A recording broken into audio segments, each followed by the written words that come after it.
Hoje teremos o segundo episódio da série Suas Histórias aqui no Suas Conversas. Essa série é para celebrar os encontros que a psicologia nos proporciona. Nas minhas andanças enquanto uma mulher do SUAS, eu vou encontrando colegas que têm muitas lindas histórias para contar. Por meio desses relatos cheios de significado, a gente vai conversando sobre a dor e a delícia de fazer psicologia na assistência social.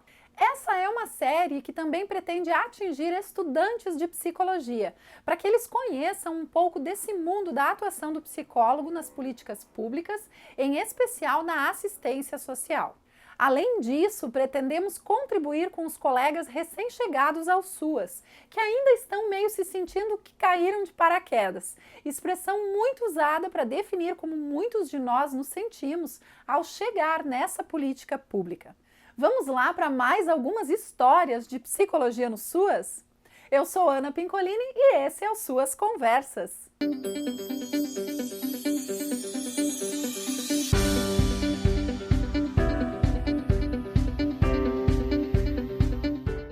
Olá, pessoal do Suas Conversas, tudo bem com vocês? No segundo episódio da série Suas Histórias, a gente vai conhecer um pouco do trabalho da psicóloga Cláudia Croccoli Antunes, que atua como psicóloga da Proteção Social Especial de Alta Complexidade do SUAS em Caxias do Sul. Os serviços de proteção social especial do SUAS são aqueles que acompanham famílias e indivíduos em situação de risco pessoal e social por violações de direitos, tais como a violência física, psicológica e sexual, a negligência e o abandono. Eles são divididos em serviços de média e de alta complexidade. Eu explico melhor esses níveis de proteção social e os tipos de serviços ofertados em cada um deles nesse vídeo que está aparecendo no card. Na alta complexidade do SUAS, são acompanhadas, como o nome já diz, aquelas situações mais complexas e mais complexas mesmo. Esse nome não é à toa. Aqui temos as situações em que os vínculos familiares já estão rompidos, como nos casos de abandono familiar, ou os vínculos estão temporariamente interrompidos, já que foi necessária a aplicação de uma medida de afastamento do núcleo familiar, como no caso de crianças e adolescentes acolhidos em abrigos e casas-lar, após medidas de proteção aplicada pela Justiça da Infância e Juventude. Embora os serviços de acolhimento institucional mais conhecidos sejam os abrigos e casas-lar para crianças e adolescentes, existem muitos outros serviços de acolhimento, como os abrigos para mulheres em situação de violência, as residências inclusivas, as casas de passagem para pessoas em situação de rua e desabrigo e as instituições de longa permanência para idosos, que são as ILPIs, conhecidas popularmente como casas asilares, embora o nome correto seja ILPI. Os serviços de acolhimento têm em comum o fato de acompanharem famílias e pessoas em situação de abandono ou, mais comumente, situação de afastamento do núcleo familiar e comunitário enquanto medida de proteção. Eles também têm em comum o princípio da brevidade, que significa que as intervenções têm como objetivo que a pessoa retorne à família de origem ou à família substituta tão logo seja possível. Claro, em condições de segurança e com a superação da situação de risco que motivou o acolhimento.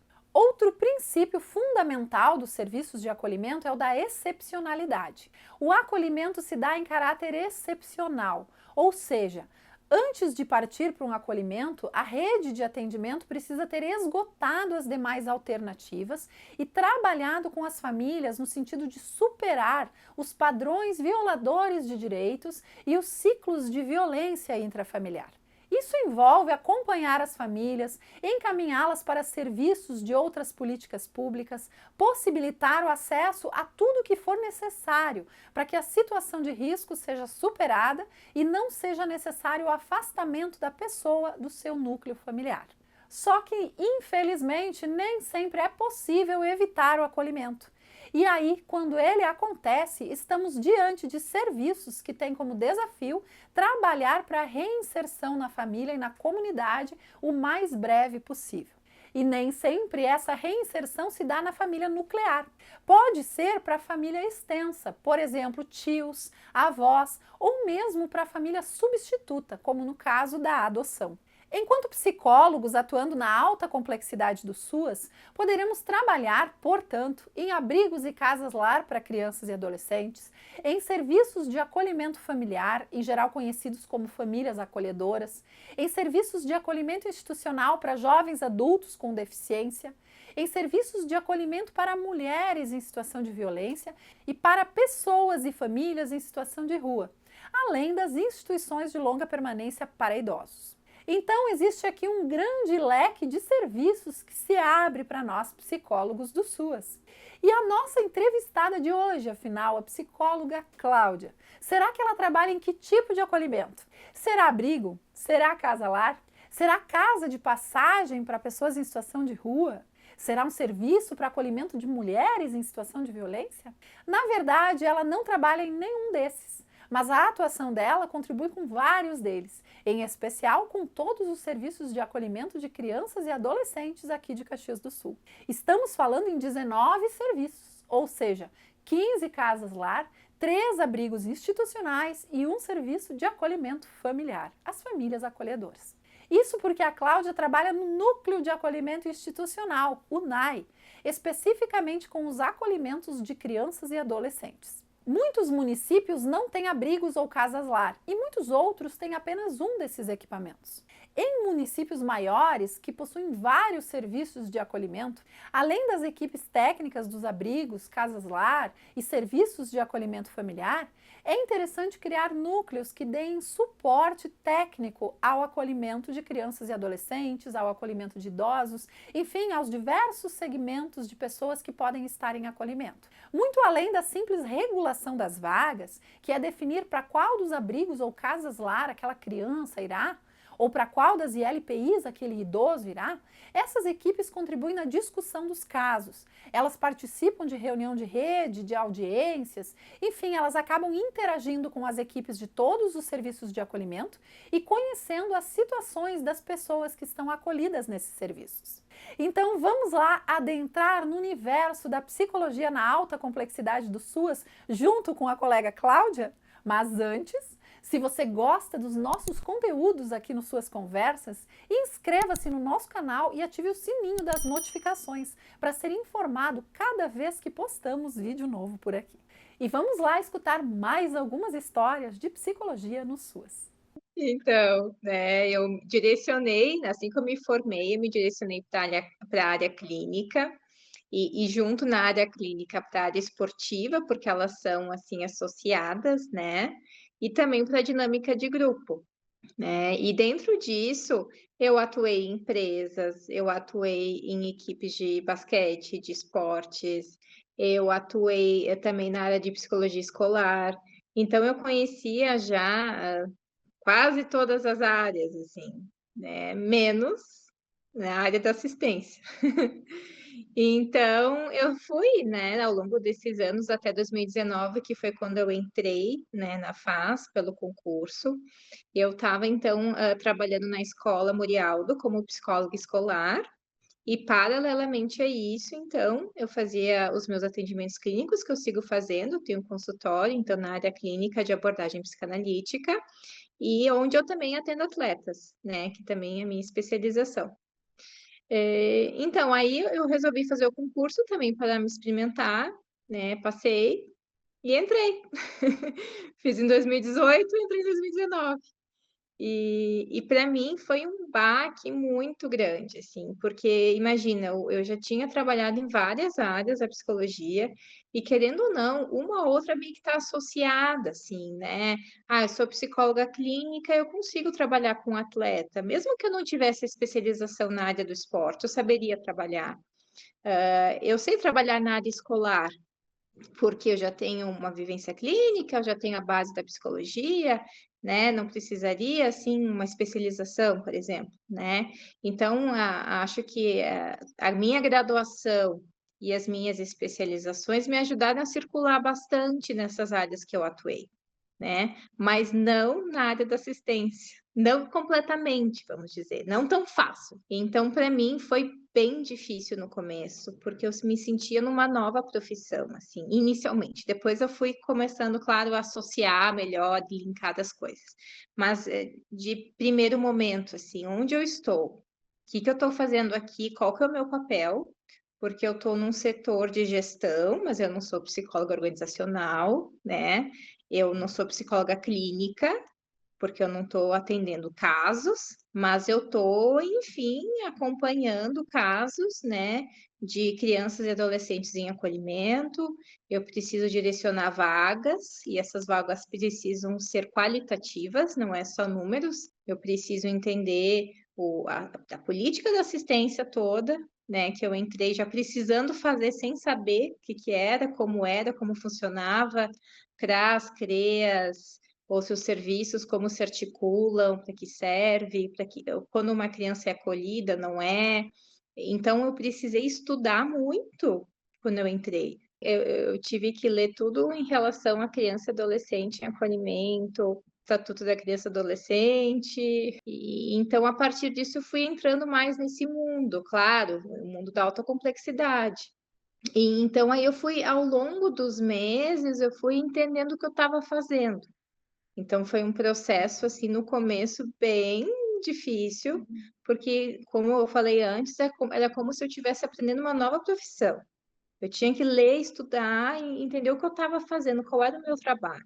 Eu gostaria que tu explicasse um pouquinho o que é o núcleo de acolhimento, como é que ele é composto e qual o teu trabalho ali. Então, nós, do Núcleo de Acolhimento Institucional, a gente trabalha com criança, adolescente, adulto e idoso. Eu sou do Núcleo de Criança e Adolescente. Então, o que que a gente faz? A gente regula, a gente recebe os pedidos de acolhimento, primeiramente, via juizado, né, ou conselho tutelar, e a gente direciona esse acolhido para os nossos abrigos, né? Nós temos em Caxias 3 abrigos, nós direcionamos de acordo com as vagas, mas também mediante uma avaliação qualitativa, né? O que que seria essa avaliação qualitativa? A gente tenta qualificar como fica melhor, onde seria melhor acolher essa criança ou esse adolescente. Então, eu sei como que está aquele abrigo, quais são os acolhidos que estão lá, como eles são. Então, eu vejo se, será que eu direcionar esse acolhido para este lugar vai ser adequado, vai ser bom, tem outro que pode atender melhor a demanda dele. A gente sabe, né, que as crianças e os adolescentes em acolhimento são pessoas negligenciadas, violadas, então, claro que tem muitos traumas e muitas reações e muitos comportamentos disfuncionais.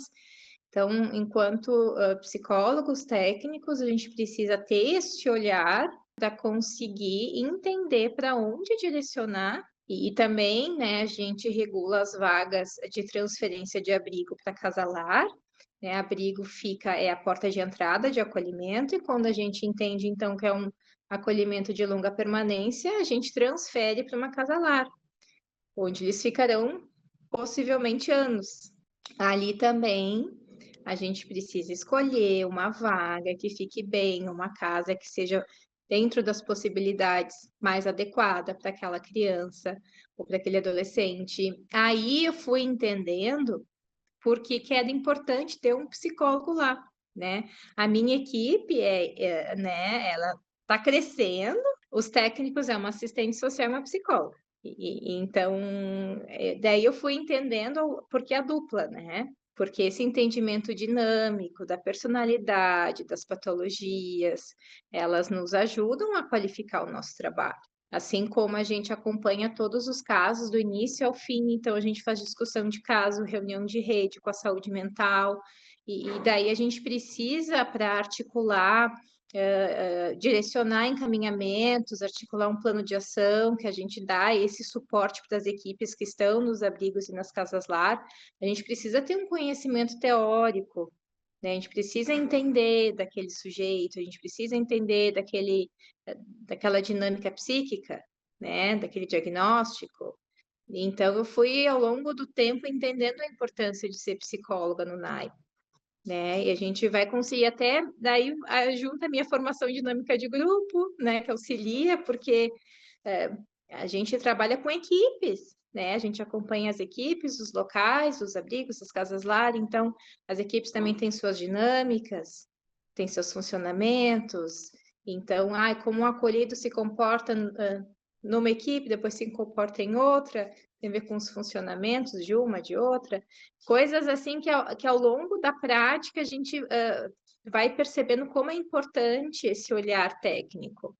Aí eu fui podendo, então, usar, né, dos meus conhecimentos enquanto psicóloga clínica, enquanto especialista em dinâmica de grupo, para qualificar o meu trabalho também. Então, a gente acompanha os casos do acolhimento até o desacolhimento, e regulamos as vagas. Basicamente isso, mas claro que dentro disso tem todo um trajeto, né, de construções com as equipes, de reuniões, enfim, né?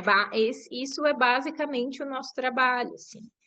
Todas as passagens de caso para outras equipes a gente acompanha. E o que é interessante também, como em qualquer outro ambiente, né?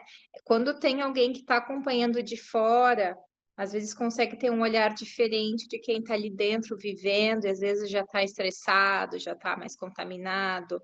Então é legal ter esse apoio, não só porque ele é necessário mesmo, porque as equipes ficam mesmo muito sobrecarregadas, e esse apoio, esse suporte é muito importante, mas também para ter como se fosse assim um olhar diferente, assim como qualquer outra supervisão, em qualquer outro espaço, né?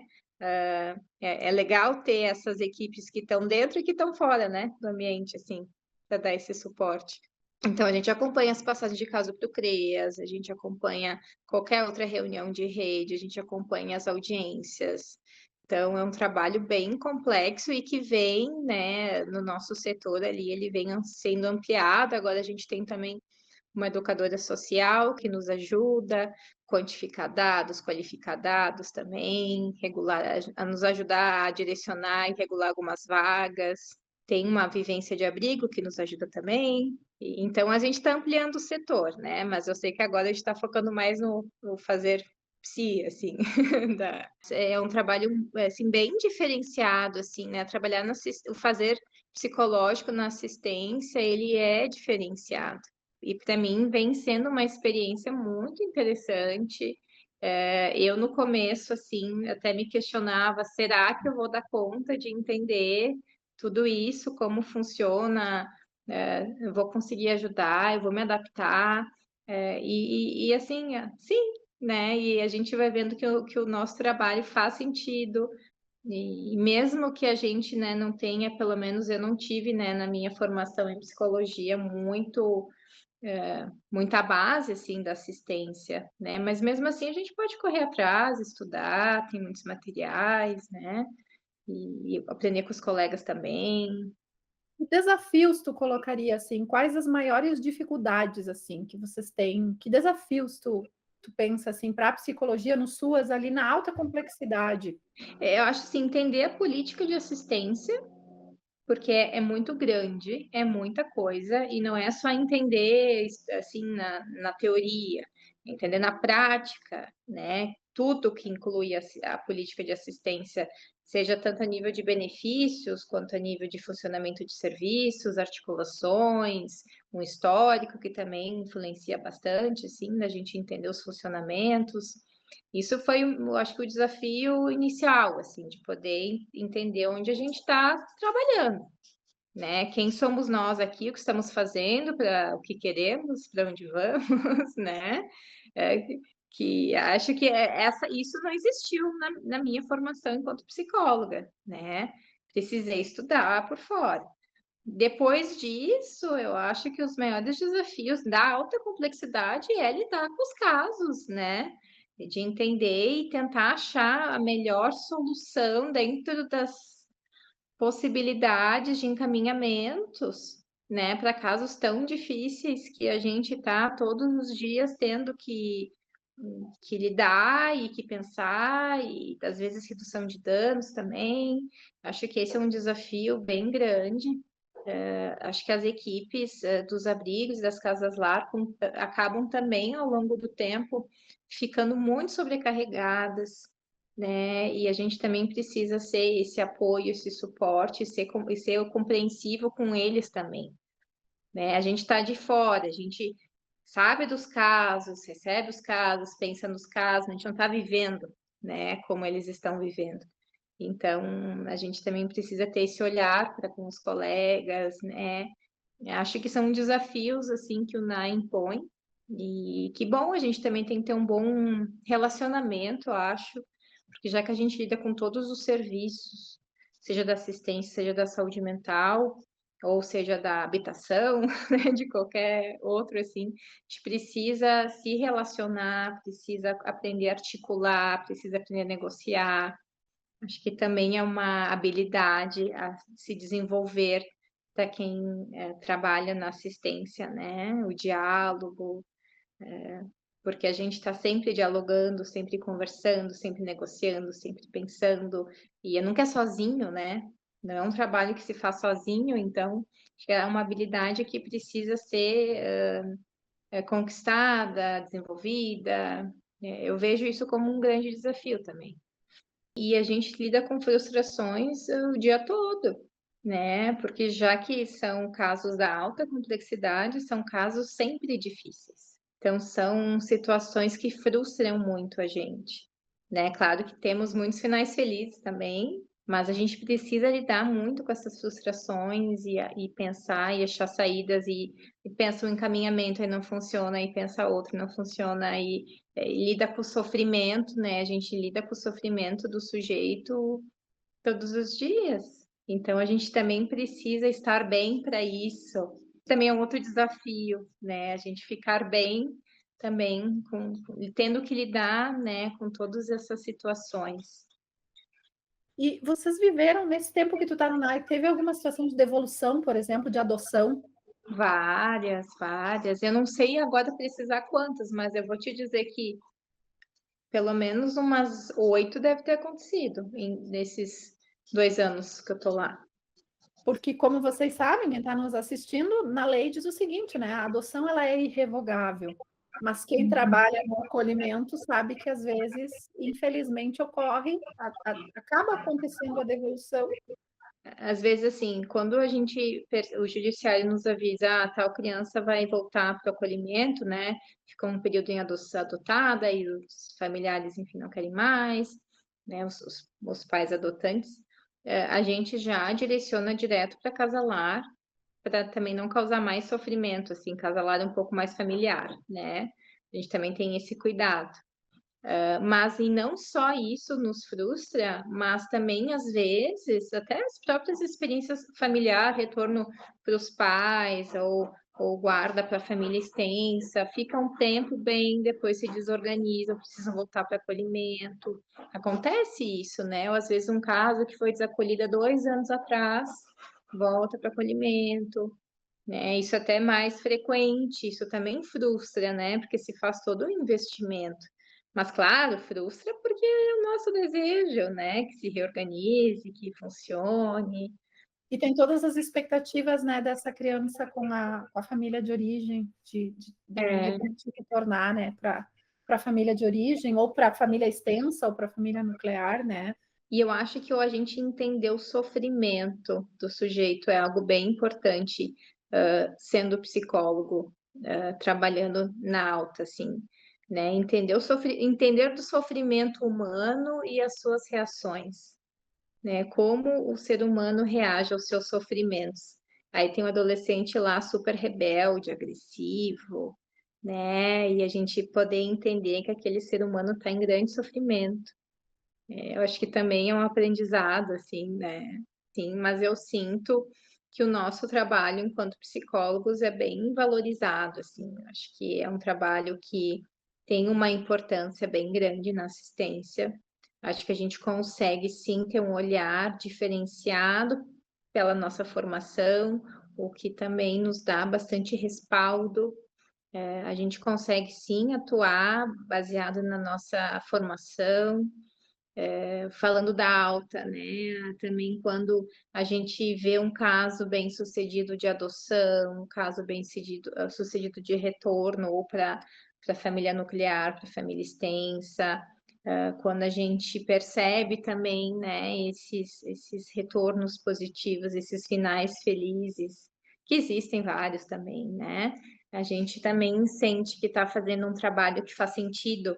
Eu lembro que eu dizia muito isso, assim, que apesar, né, das dores todas, eu ficava muito feliz porque eu percebia, e ainda percebo, né, claro, que o nosso trabalho faz sentido, ele é importante, ele significa alguma coisa, ele realmente ajuda, né? Ele é necessário. Então, isso também dá esse gás, né?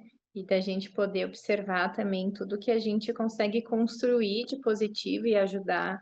Quando a gente vai entender uma criança, ela tem que entender do desenvolvimento da criança, da subjetividade dessa criança. Então, sim, a gente consegue fazer o nosso trabalho psi, assim. Bom, então não sei se tu tem mais alguma mensagem para dar para os nossos, quem está nos assistindo. Bom, como eu caí sem paraquedas, né?